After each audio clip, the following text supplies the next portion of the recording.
G'day legends, it's Jai, that Aussie metal guy here.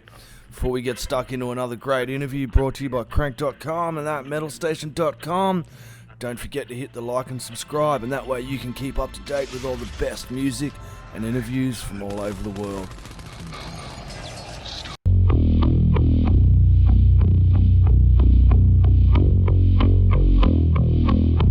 Hey, how you all going? It's Jai, that Aussie metal guy here with Crank.com and with that metalstation.com. So tonight, wherever you are in the world, I'm having a chat with Jeffrey Owens of Secret Iris. Some of you may know him from doom metal GOYA. He was in Spirit Adrift as well. Also got Matt in there from GATECREEPER. You got Tanner there from SORXE. Really cool band, man. I didn't catch you guys when this dropped last year. I think around July when the Secret Iris album dropped. Like the music scene, I kind of get lost in everything as well, man. So first off, cheers for joining me, man, before I get too far into that. Oh, cool. Yeah, thanks for having me on here. I appreciate it. No, absolute pleasure, man. I'm really digging the Secret Iris stuff, man. It kind of has those real grungy elements, and I read there that you kind of initially started this for GOYA and it just didn't fit right, but you kind of probably wanted to still release it. Is that the case? Yeah, to try and sum it up succinctly, there was a whole album that was written that actually just kind of got lost to the ether because it was sort of in that transition period, and sort of at the end of writing that record, I hit What Are You Waiting For came out, and I was like, oh, this is what I want to do. So there was a transition album that just never got made, which is why there's such a gap between the last GOYA record and this release. So yeah, initially there was going to be a GOYA record there, and it wasn't working with the band, and I decided to start a different band and found even separate material from what was going on. Yeah, that must be fun for you, Jeffrey, as well, having this different vehicle to kind of explore some of those musical avenues and influences that you have as well. Yeah, I'm pretty old, so I grew up with a lot of that 90s stuff, and it's always been there with me. So yeah, it's nice to finally have reached a point where I'm able to do some of that stuff that I grew up with, and to have two separate outlets. I look at GOYA as a little more anger, I suppose, and Secret Iris tends to be a little bit more on the sad side of things. So if sad and prettier. So if I feel something like that coming out, I can do it for Secret Iris. And if I feel some, heavy, slow riffs coming out, that can go to GOYA. Yeah, some sludgy, doomy stoner riffs, man. Like that GOYA stuff is really bloody cool as well, man. I had heard of you before as well. So when this come across my desk through Curtis as well, I was very interested to check out the sound that you guys have got going as well, because I've obviously heard of GATECREEPER as well. So how are things going with GOYA, since we've talked about it a couple of times? How are things going over in that camp, man?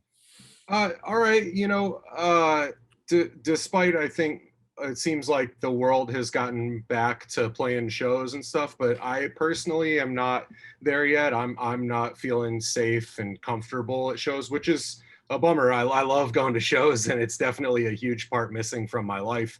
But so there hasn't been any of that going on. But in GOYA, we are working on new stuff right now. No ETA on that, but we are working on new material, so it's still going. Right now, Sonny, our bass player, is on tour with Spirit Adrift. So we're kind of waiting for him to get back home, and whenever he has available time, we'll work on stuff. Yeah, well, the last couple of years, like every bloody band and musician in the world, has kind of been a bit of a shock to the system, and it's kind of, we've all got different ways of how we're approaching it. Have you been able to keep active, at least at home? There's songwriting and making music from home and things like that as well, to kind of keep yourself kind of busy. I know with the Secret Iris, it would have been great for you to kind of dive into that as well when that released last year, to kind of have that vehicle to kind of keep yourself busy and motivated, even though, as you said, you can't get out, you can't go to shows, you can't really do fuck all. Yeah. Yeah, I mean, I definitely am still keeping busy with writing stuff. You know, I think the place that's always the most evident is in the voice notes in my phone. There's just always stuff. I mean, I probably have over 1,000 voice notes in there at any given time. Some of them are old and have become songs. Some of them are old and have not become songs and might or might not. So that's always going on. I'm often demoing out new material at home. You know, the way that I usually work is I will do some program drums and then I'll record bass and guitar at home. I'll do this all by myself at home, record vocals somewhere, and then kind of let the band take it from there. I'm almost always recording something. You know, right now on my computer, I have a window open for my recording program that's got a demo I'm working on, as you know, not as we speak, but I have a demo that I'm working on, and I always do. So there's always stuff going on at home. Yep. Can you tell me about the first track on the double-sided EP single there that you got? What are you waiting for? The name, man. Tell me a little bit about that track. So as I kind of said earlier, that was the track that when I was writing what I thought was going to be a new GOYA record, Yep. Stood out to me as something a little bit different and seemed like what I wanted to do. Yep. At the time. So yeah, I'm not sure what details to get into here. It's a nebulous question. Yeah, tell me about some of the themes that kind of influence you with the writing of this track, man. Sure. Well, there's so if you look at the chorus, you know, there's sort of a resigned feeling that I generally have in life, where it's just like, well, a really good way to sum it up. Are you familiar with the song "The Weight" by The Band? No. They say you probably do know it. It's that "Take a Load Off" and yes, I do know that track. Yep. So there's a similar thread there between those two songs. Yep. There's something about how you know, everybody wants something from someone else and nobody wants to give anybody anything. You know, so that's where it says, "What are you waiting for? Go on and take it from me." And that's kind of what it is. I just find myself in life a lot of times in scenarios where I guess I don't feel adequate enough, and I can see that there's something that people want out of me. So I've reached a point where I just kind of throw my hands up and I'm like, yeah, you know, like, let's get this over with. What is it? What is it that you want from me? What are you waiting for? You know? So that's kind of the whole feeling there. Honestly, some of it I was writing about my future and I didn't even know it. Yep. In retrospect, there were some things in the verses that I didn't realize I was talking about fears that I had that would eventually come true. So yeah, it's just a lot of sad emotions really surrounding people wanting things from other people and not wanting to reciprocate. Yeah, and it's a catchy as hell track, dude. Like once those hooks get into you, dude, like I was like singing probably a little loud for everyone in the house this morning. They're still asleep and probably wake my girlfriend up. But it's a really cool track, man. Like when you were writing it, were you intending it for it to be like that kind of feel? Like as you said, you initially wrote it for GOYA. So were you originally after you wrote the track, were you going, man, this is going to be a little more for the grungy side, the you know, that side of things, or how are you feeling when you wrote that track?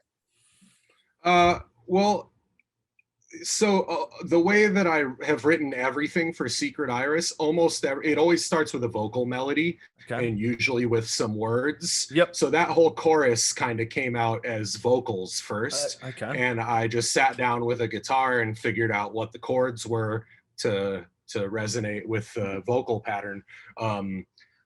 But yeah, once I started getting into that and writing that chorus, I realized that it had sort of a Nirvana or a Typo Negative sound, which Yeah. they're two huge influences of mine. So, you know, at that point, the bass intro, that's to me an obvious riff off Black Number One. That's where that came from. And so yeah, I really like playing simpler music, and I feel like that's one of the simpler songs that I've written for the band. So yeah, there was an awareness of the grunge type stuff, and it was a thing where I knew that wasn't a GOYA song, and that was going to be the beginning of this band. Yeah, it was, and the killer hooks, as I mentioned. If anyone listens to this, man, they will be after like even one playthrough, you're singing along to it. Can you tell me a little bit about the next track there? That being said, the Extrasensory Rejection, Winter Sanctuary. Tell me a little bit about the themes and the influences, and a little bit more about that track. I mean, that song's about cocaine. Yeah.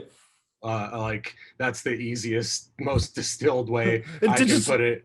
Like the biggest users of cocaine in the world, America, man. I was watching something about that tunnel, dude, because the Mexicans, you're always pulling out tunnels from there, man. This big tunnel or something. It's like crazy, man. Them motherfuckers are ingenious, man. Yeah, it's definitely, I don't know, maybe this isn't the right word these days, but it's a bit of an epidemic in the States. I'm not gonna say I'm clean now. I smoke weed, and I smoke weed, dude. and every now and then I drink. It's not very often. Sometimes I don't drink for months. Sometimes I drink 10 times a month, but I'm not really a drinker. But I am, everything else I'm done with. I went through a period of a few years where I was using cocaine fairly heavily, and that's what Extrasensory Rejection is about. You know, that's once you know that, once you know that, it's clear as day that like the song is about staying up too late doing cocaine and wanting to just not deal with life. Yeah, I think it's good for people to talk about these things as well. You can only go forward by addressing these issues. With myself, I was never a good drinker, and so I don't drink much, man. I'm the same as you. I can probably been drunk maybe once in 4 years, dude. I'm more of a chuffer, and as I was the same when I was younger, I'd done just about every drug I possibly could and overcame it. And a lot of it was through music, man. A lot of it for me was having music and having the bands and just having that to go back to as a rock kind of got me through so much of that and actually helped me get where I am today. And no doubt for you, having these projects and having these bands and having this avenue where you can express yourself emotionally and artistically through the music must have been great as well and integral to get you to where you are today. Yeah, you know, it's an interesting thing because like the two things went hand in hand for me.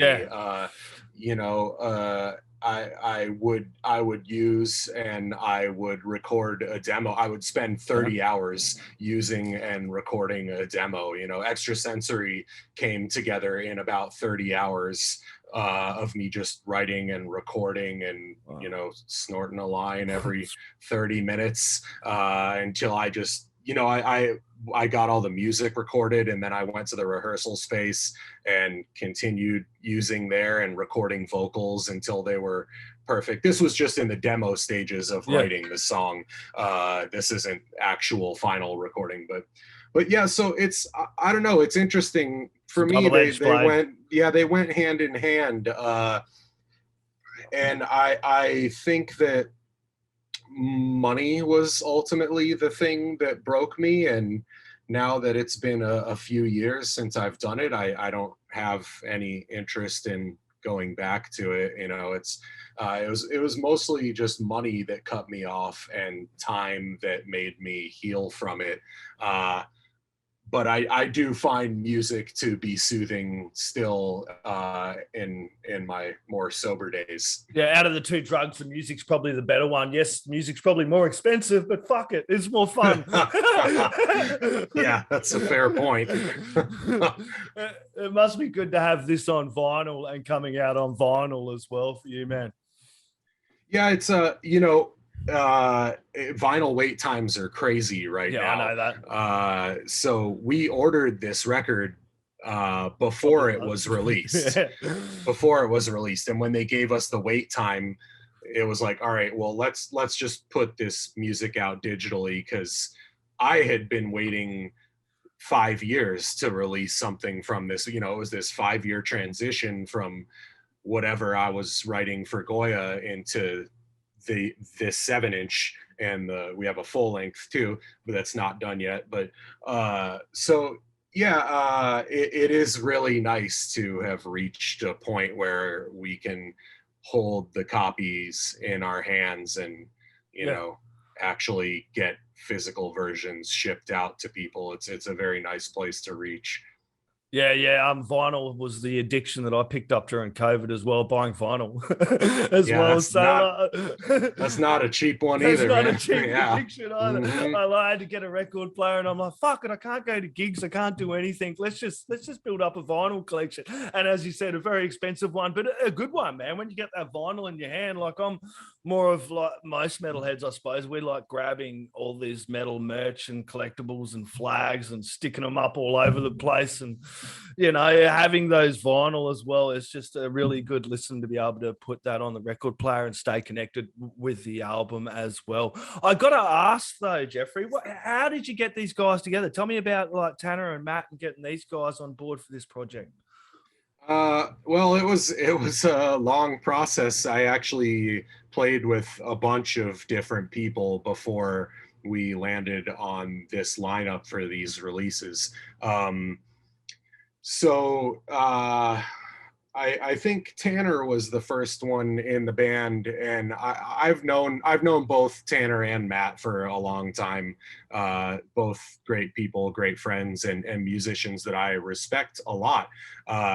And at that time, I was rehearsing with somebody else on drums and somebody else on bass, and I was working at a show one night doing sound, and Tanner was there, and he said, "Hey, I heard you're doing a new band. I want to play bass." And I was like, "Well, we have a bass player, but a keyboardist could be cool." And so he came to a rehearsal to try out for keyboard, and our bassist at the time lived in Tucson, someone I'm also really good friends with, and it's a shame it didn't work out with him, but I'm happy we got Tanner. So anyway, the keyboard thing, none of us were super feeling it, and we ended up asking Tanner to play bass, and he was relieved because, you know, he wanted to play bass. And yeah, then we spent probably a year rehearsing, because there are 12 songs that we were rehearsing for an album, and these two are just the first two. So there's 10 more songs recorded. Awesome. But we were rehearsing with a different drummer for about a year, and it was clear he was kind of losing steam, so we parted ways. And I have recorded Matt in some of his other projects before, and I've always respected him as a drummer. I think he understands a lot of things that a lot of drummers I've known in my life kind of miss. You know, he really pays attention and knows his ins and outs of what he's going to do on a whole song. And so he was one of the first people I wanted to ask. And, you know, the plan was only ever really to be a studio project. And that was all I really asked Matt. I was like, "Hey, do you want to make a record with us?" And he pretty quickly was like, "Yeah, man, it sounds good." I had played some of the songs for him before, so he knew what he was getting into. And yeah, then we all just started jamming together and rehearsed for a few months. And the rest is history.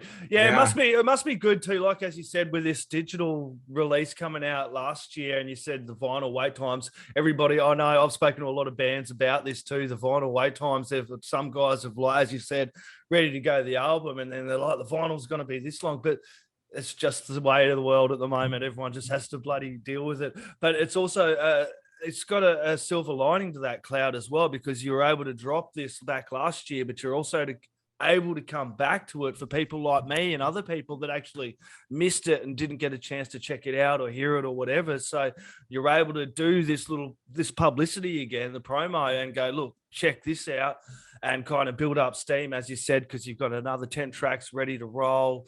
People need to probably get along, follow you guys, and kind of wait and see what happens with this all, because no doubt album on the way soon. Yeah, I think if I had to do it over again, I would still do it the same way. But I feel like with an album, we probably will wait for the vinyl to release it. It's kind of a different beast. Like, we were a brand new band that nobody had ever heard of. And I just felt like it's not really going to matter one way or another if we release digitally and then just release the vinyl when it comes out. At this point, 2 tracks, gets people a chance to check yours out. Yeah, exactly. I just thought it couldn't hurt to get the songs out as quickly as possible, knowing that the vinyl was on its way, because I was just ready to introduce the band to people. Yeah, introduce them to the world. It gives you time to actually wait and see what's going to happen with the world at the moment. And we'll kind of want to. Bands the last couple of years have dropped albums, and not being able to play on it is also kind of a bit of a kick in the ass as well, because when you drop an album, also a big part of that is getting along and playing that album to live audiences, because people sit back and think, oh, if I stream it, I'm supporting it. But, getting along to shows and buying merch and buying albums and buying the vinyl when this drops as well for Secret Iris is the way you support bands. If you really want to support your scene and keep it growing forward and support the bands, don't just stream it. Get along, buy the vinyl, buy the merch, buy albums. Like, that's why I'm always a sucker for Bandcamp. Like, I'm stoked when bands put their albums on Bandcamp, because I'm like, fuck you, Apple, fuck you, Spotify, and fuck you, Google Play or whatever. I hate giving those big corporations money. I avoid it at all costs. So when a band's like releasing merch, vinyl, they've got it, even the digitals that I can go buy over on Bandcamp, I'm much more happier about doing that. So everybody get along, fucking support. There's my rant. Yeah. Yeah, I've thought about with GOYA pulling it from all of those sites, like only being on Bandcamp with GOYA, like Bandcamp and physical, for similar reasons. I think Apple Music does better than Spotify by a long shot, but it's a very bizarre thing. Again, I'm old. I remember growing up and seeing a CD or a cassette and being like, oh, what's this? I'm going to check this out. And you didn't know if it was going to be good or not. Maybe you had heard one song off of the record. I remember buying Bad Motorfinger because I heard Outshined and Jesus Christ Pose. And I didn't know if the album was going to be good. Of course, it was fucking awesome, but you just didn't know those things back then, and everything is at your fingertips now, and it's there's no mystery involved, I guess. I'm even toying with the idea of the next GOYA album being physical only, having absolutely no digital release of it. I will see if that happens, if I follow through on that, but I feel what you're talking about very strongly. It's a very strange time to be releasing music. Yeah, and to try and find a record store now, as you mentioned, for me, that was a joy. I'd go in there sometimes and just pick up albums just because of the album cover. And I'm like, man, that looks good, go home. And then you play it over and over again. You flip that sucker over, you play it again until it drills in your head, So I hope people are going to do the same with Secret Iris. And if they haven't checked out GOYA, that's some cool shit, man. I really, really dig GOYA, man. So it's good to get to chat with you about everything, Jeffrey. Hopefully get to chat with you again soon, my friend. This has been an absolute blast. Do you have any last words, shout outs, or thank yous you'd like to add in there, mate? Yeah, thanks to you for having me on here. And if you want to buy the vinyl, you can get it at crisistree.bigcartel.com. If you want to buy shirts for the band, you can find those at secretiris.bigcartel.com. Yeah, I appreciate you having me on the show, and appreciate anybody listening. Cheers, brother. You take it easy, my friend. All right, you too. Cheers, mate.